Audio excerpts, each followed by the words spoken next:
This world is known as Karma Bhumi, the land of action. From a small ant Chima to the creator Brahma, no one can escape performing actions while in this world. And it is this karma, the action that we perform, brings experiences to us of different nature, of dual nature.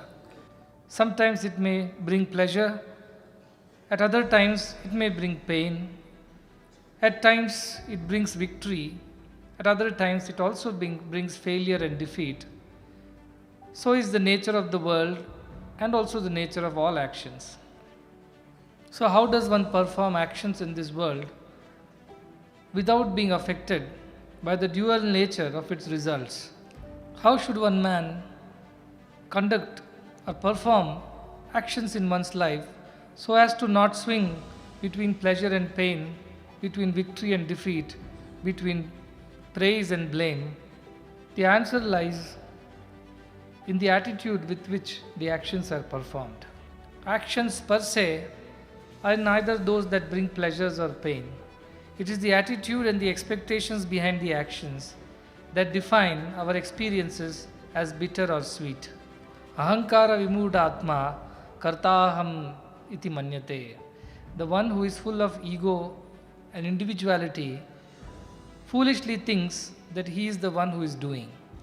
Probably this is the biggest lie that one can tell oneself, that I am the doer of this action and the results thereof accrue to me. And this doership brings several other issues like those of anxiety, those of worries, those of fear, and the likes. But the moment you think you are just an instrument, I am only a knife in the hand of the surgeon, it is the surgeon who performs the action through me. Neither sin nor merit, neither the success of the surgery nor the failure accrue to you. The Chaitanya Shakti, which is the spark of divinity, the energy that guides all our limbs, our thoughts, our words, our actions, is the real doer. We are just puppets or instruments in the hands of that divinity. Is the attitude with which, if one performs all the actions, one will not be subject to this duality of pleasures and pains. The bulb glows and gives light, the fan rotates and gives air. So do several other electrical equipments perform their actions, but the basis of it all is the electricity which passes through it.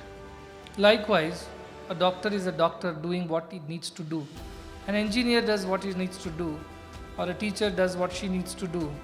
They are all like different equipments or instruments, but the power, the energy that helps them do what they have got to do is the Chaitanya Shakti, like the electricity. That is divine principle. The one who understands this truth becomes humble, becomes surrendered, becomes free of all anxiety, of all worries, of all fear. So while the attitude should be, without God, nothing is possible. I am just an instrument, and without His will and His force and so the strength, I would be just an instrument which is of no use to anyone. This attitude is exemplified in Bhagavad Gita again, where Krishna advises Arjuna, who was quite confused and despondent, that don't worry, you are not the performer of these actions. You are just an instrument. Nimitta matram bhava savyasachin. You just be an instrument. I am the real doer.